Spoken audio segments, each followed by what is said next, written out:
Hey friends, welcome back to Acre Homestead. Today we are going to do an entire tour. This is my walk-in pantry slash food storage room.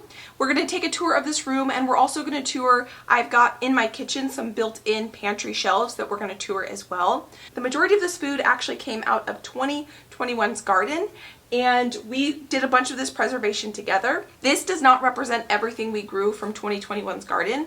I like to preserve things in a bunch of different ways, and so mostly what you're going to see are dehydrated, freeze-dried, and canned goods here in this tour today, along with some things that don't actually have to be preserved at all that we'll get to when we get to. But I do have also a lot of things in my freezers. I do like a lot of frozen vegetables, and so I'm going to do a separate tour of my freezers so you can see kind of a culmination of every single thing that was grown in the garden 2021. I'm going to be doing a big freezer cooking video coming up, and we're going to be using quite a bit of this. So before I put a dent in it, we want to do a tour. Building a food storage room like this does not happen overnight. There's skills that need to be learned on how to properly store food so it doesn't go bad, and even where to buy food like this. I buy most of my bulk food through Azure Standard. I can link them down in the description box. They're a great resource for bulk organic food. They do tend to have the best prices on organic if that's something that is important to you. And that's one reason why I actually got into bulk buying, is because I could afford it if I bought it in bulk as opposed to buying little packages at the grocery store. There's also skills that are really helpful to have when you're starting to buy in bulk, because you want to make sure you're properly storing this food so that it doesn't go bad. It is quite an investment to buy in bulk, and so you want to make sure you're a good steward of that. I learned most of my techniques on how to buy in bulk and properly store my food in bulk through a book called A Year Without a Grocery Store. I'm going to leave that link to that book down in the description box, along with a free 30-day Audible membership if you're interested in that. I did listen to it, and it was a great read. There's also a journal you can get to go along with that when you're starting to get into bulk buying, to track what you've bought and things like that, and how to go through your rotation. My goal is to keep about a year's worth of food in here.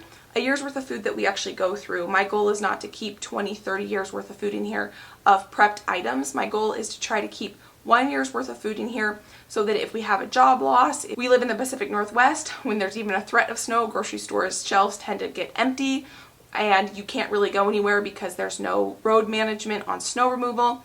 So I want to make sure that I have enough food in my pantry for job loss, inclement weather, 2020 type situations, you know, when things in the grocery store kind of went out. So that is why I like to keep a stock pantry. This is definitely a working pantry. It's a pantry that we go through. I'm constantly rotating the food because I don't want any of this food to go bad. So if you want to get into the nitty-gritty on all the proper techniques of storing food and how to get into bulk buying, definitely I would recommend that book, A Year Without a Grocery Store. This represents a ton of work from me on my end, not only to preserve all this food, but also to grow all this food, because like I said, a lot of this is homegrown food, and I couldn't be more proud of how well 2021's garden and how abundant it was. So let's just get right into it. We'll start in this upper right corner and we'll work our way down, and then we'll go into the kitchen. Now, I do have videos on preserving a lot of this stuff, so what I think I'm going to do, instead of repeating myself multiple times saying there's a video on it, there's a video on it, or there's a recipe on it, there's a recipe on it, so I'm going to leave a playlist down in the description box, so when you're done with this video, if there's anything that interests you and you want to see if there's a video on it, there'll be an entire playlist with every video that I have on anything that is in this pantry. And I'll also leave the recipes down in the description box as well if I have a written recipe on these items. So here are just some extra jars to start. This is fig balsamic caramelized onion chutney that is incredible. If you want to spice up a burger or put it on meatloaf, this is a game changer. It's sweet, it's zingy. Oh my gosh, I made grilled cheese with them. So good. Here are just some crushed tomatoes, nothing fancy there, just crushed tomatoes. Moving down here, both of these boxes are salsa verde. This is made with green tomatoes, this is made with tomatillos. I made this last year, but I didn't put it through a food mill, and I'm loving my salsa verde through a food mill.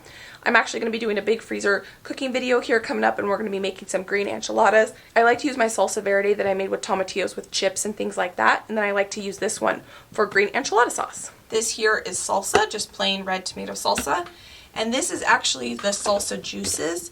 So when I make my salsa, what I like to do is have really thick salsa. I don't want my salsa to be super runny. So how I get a really thick salsa is when I'm making my salsa, I actually strain off most of the juices and I can that up.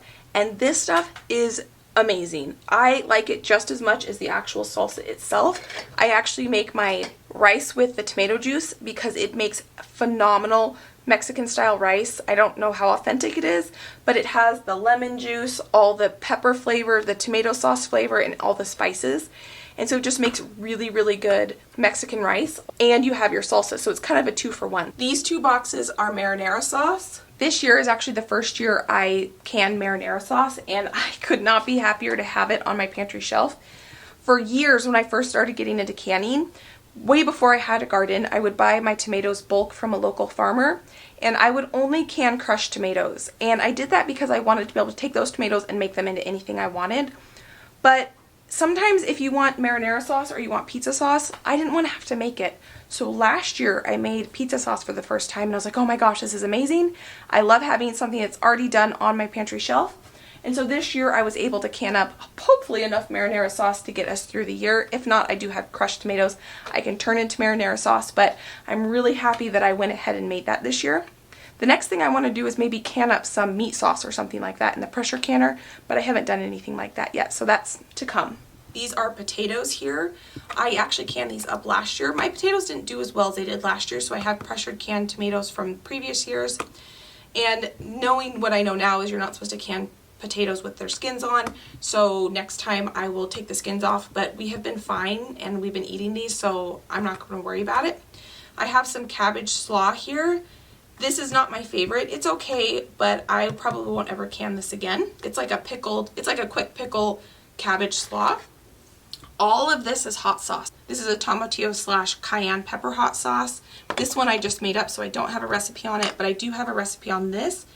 It's kind of like a Tabasco. It's a cayenne pepper hot sauce that is, this is my favorite one I've done this year. And then I do have a sriracha. This is a sriracha hot sauce, right? No, maybe the sriracha must be in the kitchen, but I think I canned up enough hot sauce for me for an entire year. And I love hot sauce, so I'm excited to have all of this on hand. This is some turkey broth. If you have wanted to get into pressure canning, I encourage you to do it. I do have a couple of videos on pressure canning, but I was so scared to get into pressure canning. It's something you can do without a garden because you can can up your own broths, you can can up your own beans, and I wanted to do it for years and years and years, and I was scared and I didn't want to spend, I think they're like $130 now for a pressure canner, but you can use them for a water bath and a pressure canner. I just have a Presto. It's an affordable pressure canner, and I would strongly encourage you to get into it if it's something you've wanted to do. I should have done it years ago because I could have had my own canned broth, my own canned beans, and so many possibilities. If you start canning your own bone broth, this will pay for itself the first couple times you do it because it is so expensive to buy really nice bone broth in the grocery store, and I don't trust the bouillons. I don't really like buying those.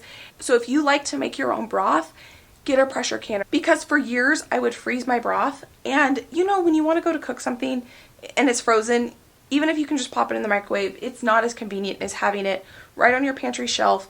So this is one of my absolute, having broths on my pantry shelf, homemade broths is one of my favorite canned items in my pantry. So that's just an encouragement. If you thought about doing it and you're scared, I was scared, but go do it because you won't regret it. Down here, this is all applesauce from our trees this year. This is a big accomplishment, having this much applesauce. We eat applesauce in a ton of different things. These 4 jars here are cranberry sauce. I need cranberry sauce for Thanksgiving, and then I also need cranberry sauce for some of the recipes I'm going to be doing in this freezer cooking video we're doing. We're going to do some cranberry chicken. A YouTuber that I like to follow is Jennifer at A Country Life, and she makes a Catalina dressing cranberry sauce chicken that sounds, ever since she made it for Croctober, I think last year, and it sounded really good and my mouth was watering, and I think about it all the time. And so I wanted, when I made this cranberry sauce, I went ahead and made extra so that I could make some of her chicken. And then here we have some canned peaches. Love canned peaches. Oh, and I don't want to forget, and right here we have homemade apple cider. This apple cider is actually, I bought this steamer to make this apple cider because I watched Jennifer from A Country Life use her steamer, and that's what inspired me to buy one. So now I have all of this cider here, along with, I'll show you another area I have a ton of cider. So down here is where I keep a lot of my dry bulk storage. We have whole wheat flour, white flour, cornmeal, popcorn. Over here I have sugar, baking soda. These 3 are rice. The top one is sticky rice, jasmine rice, and basmati rice. Down here I have salt, rolled oats. I have rolled oats in one more spot as well. Soft white wheat berries, that's wheat berries to grind into flour, and then I have pinto beans and black beans. These next two shelves I couldn't be more proud of because these are shelves that I grew. Well, I didn't grow the shelves, but I grew the stuff on the shelves. We have a ton of spaghetti squash. We have a couple of these, I don't know what kind they are. I don't even remember planting these, but this is some sort of winter squash.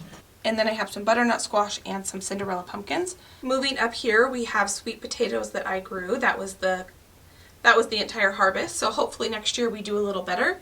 These are just some potatoes. Sorry about the shadow. I don't store my potatoes any particular way. I just put them in here and we will try to go through them quickly. Same with my onions. These onions here I actually bought from a local farmer. They are absolutely beautiful and they are organic, and I actually used to be a part of their farm. I used to be a member of their CSA, Community Supported Agriculture. It's a great way to get to know farmers in your area and to learn where to buy bulk produce from. And so even though I'm not a member of his farm anymore, I still buy a ton of bulk produce from him so that I can support him and I can stock my pantry. His onions did not sprout, mine did, meaning they went to flower, so they are not going to be pantry stable at all. So I did have to preserve them up. I dehydrated and froze almost all the onions that I grew, and then the ones that I bought from him I stored in here. I should say a little bit about this room. This room has a window here and a massive window here. And this room stays cold. This is the coldest room in my house because these windows are old. This house was built in the 80s and the windows in this house are terrible.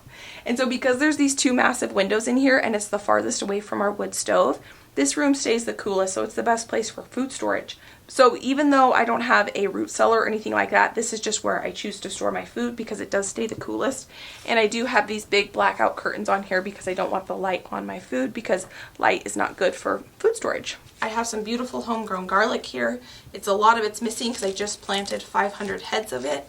And this entire basket in here is filled with garlic as well. These are some little cloves I need to go through and peel that I decided not to plant.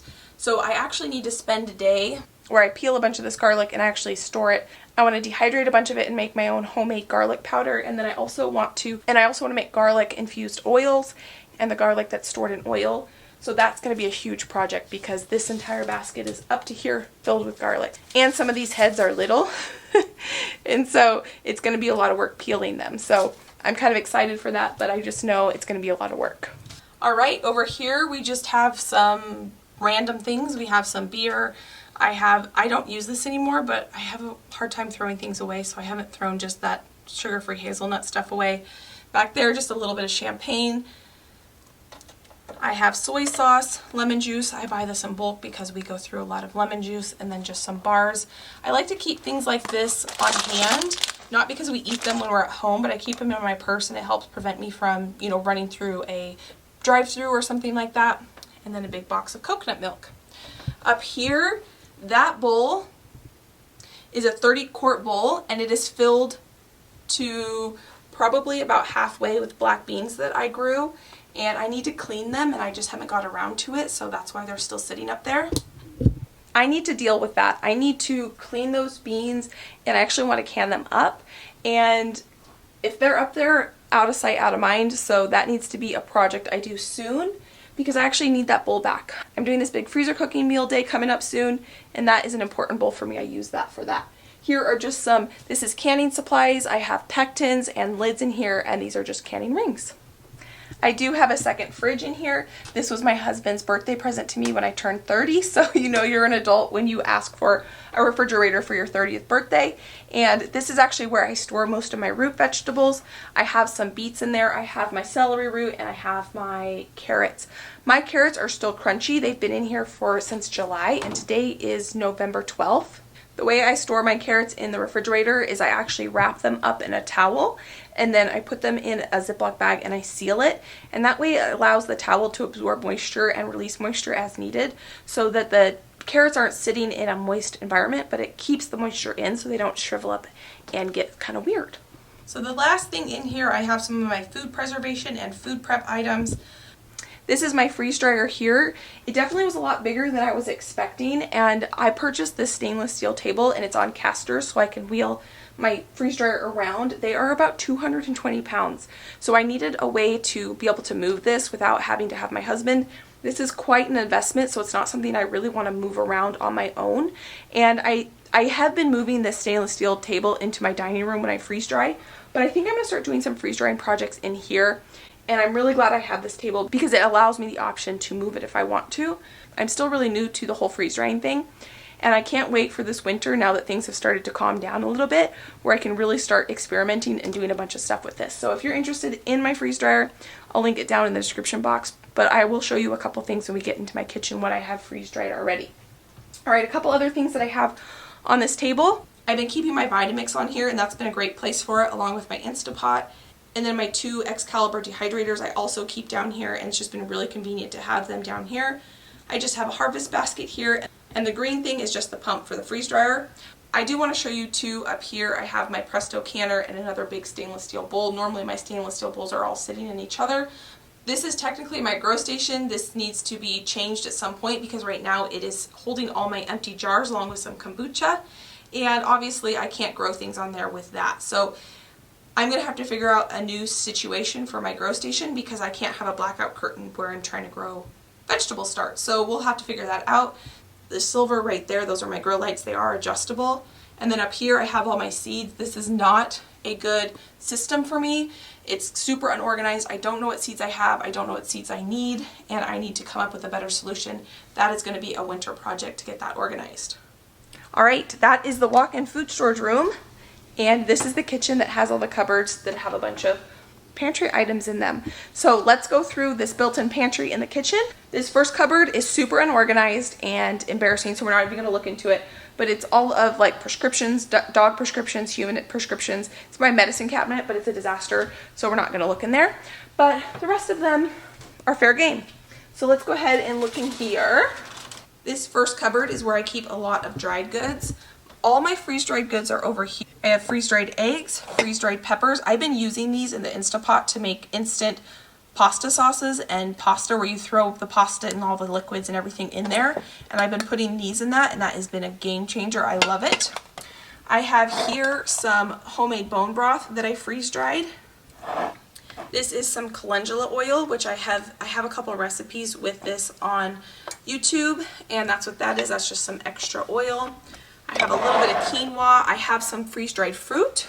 This is freeze-dried peaches. And the rest of this is dehydrated goods. Back here are peaches. I actually buy these through Azure, and I've been eating these as my midnight snack or dessert, and that's been really nice having that. This is dehydrated beet pulp. If I make juice out of beets, I like to dehydrate the pulp. These are black beans. These are homegrown black beans from last year. Some parsley. That's homegrown parsley. This is dehydrated juice powder. This is mostly carrots and celery and beets. I just add this to sauces and things like that. I don't like to waste, if I make homemade juices, I don't like to waste the pulp. Here are some dehydrated apples. This is really cool. This is actually pepper flakes. When I made my homemade hot sauce, I strained the pulp out and I dehydrated that. Do not throw this away if you ever make your own homemade hot sauce. This is a flavor powerhouse. It's basically fermented pepper flakes, and it is so good. These are homegrown mushrooms that I grew and dehydrated. That is really cool. These are so easy to grow. Mushrooms are probably the easiest thing I've ever grown. I will link where you can buy the spores to grow your own mushrooms. This was so easy. You didn't need any special wood or any special anything. If you have wood chips like anywhere around your house where you mulch or anything like that, all you have to do is plant these wine cap mushrooms in wood chips. I was really intimidated when I wanted to start growing mushrooms because a lot of mushroom growing, you need hardwood, and you have very specific wood you need to grow them in, and or you have to buy these expensive mycelium packets, and you can only grow the mushrooms one time and then that's it. This perpetuates itself. You plant the mycelium in wood chips. If you have wood chips anywhere around your garden or anything like that, I'd highly recommend you look into growing your own mushrooms. So that is a really fun experiment. I haven't cooked with the dehydrated mushrooms yet, so that'll be fun. We'll do that together when we get to that. We have some dehydrated plums here. I'm going to use those in some savory cooking dishes. Here are some more dehydrated plums. These are dehydrated peaches. These are dehydrated bananas. I love homemade dehydrated bananas. Those are so good. And then these are just some dehydrated cayenne peppers that I'm going to turn into pepper flakes for Christmas gifts. Down here are mostly where I have pasta. If you watch my video on how to make a year's worth of pasta, this is that pasta. I don't store it in any special containers. I just put it in a Ziploc bag. I actually save my Ziploc bags. They're right here, and anytime I make homemade pasta, I just reuse these Ziploc bags. You don't need anything special to store them. And they last basically indefinitely as long as you've dried them completely, because these do have eggs in them. They store just fine, but you do have to make sure they're dried completely or they will mold. This is a 10-pound bag of large macaroni from Azure that I just haven't put into another container yet. I have a couple random pastas back here. This is my favorite organic pasta from Costco. I need to buy another package of those. And then I also have my organic pasta from Costco. This is the spaghetti I really like. And then I have some rice noodles for making homemade pad thai. And I'm going to be doing some stuffed shells in the freezer cooking day that we're doing together. So that's what that's for. Down here, I just have my small appliances. It looks kind of messy right now, but if you want to see this, I have my food processor, my apple core slicer, my Nespresso milk frother. I have 2 of those, that's why that one's in the box. That's my handheld mixer. And down here, I just have my rice cooker and my soda stream, and it's a mess. So we'll go to the next drawer, or cupboard, I should say. All right, so this drawer is almost all pizza sauce. From here over is pizza sauce I canned this year. There's maybe 5 pizza sauces that I canned last year. And then I should take that back because this whole section right here is homemade rhubarb barbecue sauce. This stuff is so good. If you have rhubarb plants and you're looking for a non-sweet, a savory recipe, make homemade rhubarb barbecue sauce. It is so good. I have 2 styles in my pantry actually. This rhubarb barbecue sauce is the one I did this year, and if you look at the bulk canning recipe cookbook, the rhubarb barbecue sauce is actually named the Victorian barbecue sauce, and it has things like clove and cinnamon and ginger in it, so it's more of a Victorian style barbecue sauce. But this year, if you watch my video, I actually make it like a traditional flavored barbecue sauce. I use things like mustard and chipotle powder and things like that, onion powder, garlic powder, and so it tastes like a traditional barbecue sauce. It's just made with rhubarb, and the rhubarb adds that zingy flavor. I mean, there is vinegar in there too, but it helps with that tartness that you want from a barbecue sauce. Okay, moving on. This is mostly store-bought stuff down here. I have some store-bought enchilada sauce. I do make my own homemade. I just don't have any right now, so that's why I have some store-bought stuff. I have some more coconut oil, mustards, different kinds of mustards. This is a family friend actually gifted this to me. It's, I don't know, I think it's salmon, some home canned salmon.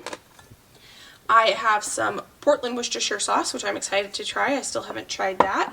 These are some leftover French fried onions that I bought last Thanksgiving, and so I'll probably just use those this Thanksgiving or holiday season. Let's see, I still haven't used this yet. It's the cream of chicken. That's a really healthy cream of chicken, meaning there's no weird ingredients. The ingredients on this are really clean. There's nothing weird in it. It's all whole food ingredients, so I'm excited to try that whenever I need cream of chicken soup and I don't have to make it myself. I have some capers, some peanut butter, crackers, stuff to make s'mores, just no marshmallows right now because we do have a fire pit, and some more crackers and tostadas. Coming down from there, I buy my plastic wrap and my foil from Costco, and they don't fit in my drawers, so I put them in here. I have a big thing of wheat flour, white flour, and oats in here, and I go through these the most. That's why I have some tortilla chips. I have some black tea because I make kombucha. This is a big thing of honey. Hopefully next year I'll have my own honey for my own bees. And then there's a big thing of maple syrup. That concludes that cupboard. Let's go into this cupboard. This is a fun cupboard. There's a lot of interesting things in here. Some things look like a little bit like science experiments. Starting back here, I have a bunch of granola. I bought too much granola last time I ordered it in bulk, but that's okay. That's just some beeswax and some calendula flowers. This is for tea and for making lotions. I have chocolate chips, 2 different sizes. Back here is calcium hydroxide, and that is what you need to do this. This is called water glassing eggs. I have a video filmed. I don't know if it's going to be edited and put up onto YouTube when this video comes out. These are shelf-stable eggs as long as they have the calcium hydroxide for up to 18 months in a pantry. So this is pretty exciting. Chickens lay eggs seasonally. They don't usually lay very many eggs in the winter due to how many light hours there are. And so I want to try to have a way to have shelf-stable eggs on my pantry shelf in their whole form. I do have freeze-dried eggs, and I'm super excited about that because I can use those in things like baking. But when you want a fried egg, you can have scrambled freeze-dried eggs, no problem. They taste really good. I have a video with my husband and I trying it, but sometimes you just want a fried egg, and to get a fried egg in the winter, if your chickens aren't laying, this is the way to do it. So I'm excited about this. Over here we have some oil and calendula steeping. This is to make lotions and soaps with. We have some dehydrated tomatoes. These are so good. I use them like I would use tomato paste, because tomato paste I try to avoid because a lot of it comes from overseas tomatoes. So I put this on pizza. I put it in sauces to thicken them up. I put them in quiche. Absolutely delicious. These are all 100% homegrown onions in a gallon container. Back here we have more tomatoes. Here we have seed sprouting mix. We're going to grow sprouts this winter. This is cocoa powder. This is masa to make tortillas. That is milk powder. And we have here some hazelnuts and pecans for baking season this winter. And then this is a container of dried greens. I add those dried greens to anything. I just powder them up, put them in almost any dish. And you will notice I don't label hardly anything. I'm really bad about it. I just, for some reason, have a memory of remembering what is in what. So I probably should label things more, but I just don't. All right, we have 2 more cupboards to get through. These are some fun. No, we have 3. I forgot there's one in the island too. This one is pretty straightforward. So here, and here are crushed tomatoes. And this is tomato juice. It normally looks like this, but I just shook one up and it looks like this. And I do the same thing when I make my crushed tomatoes. To make a thicker sauce, I strain off the juice and I can that separate. And you get 2 products for the price of 1. And some peaches, and this is pear sauce from last year. And down here, we have some fun things. It's completely filled with a bunch of interesting things here. This is salsa verde from last year with green tomatoes that I did not food mill, and I like it, but it's definitely chunkier. And so if you're gonna make this, run it through a food mill. We have cowboy candy. Cowboy candy is pickled candied jalapenos that are good on almost anything: pizzas, burgers, crackers, quiche, anything Mexican, anything. If you like spicy food, make yourself some cowboy candy. This is onion powder. Probably shouldn't be in the store because I forget that it's in here. But this is just some homegrown onions that I put in the Vitamix and blended up. This is some homemade vinegar. That's a mother in there. That's what that weird floaty thing is.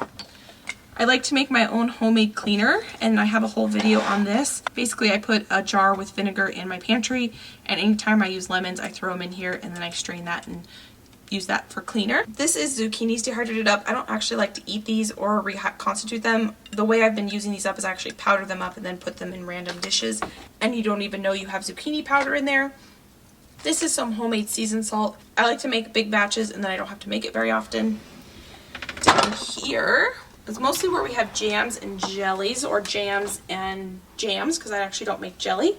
This is strawberry jam. This is what we go through the most of. I do have to buy my strawberries still because we don't grow enough to make our own jam. We have this is fig jam. This is from our fig trees. I also have rhubarb jam in here, and then this is the cowboy candy brine. So if you have too much of the brine, I actually will can this up, and I'll make spicy margaritas with this, and that is pretty phenomenal.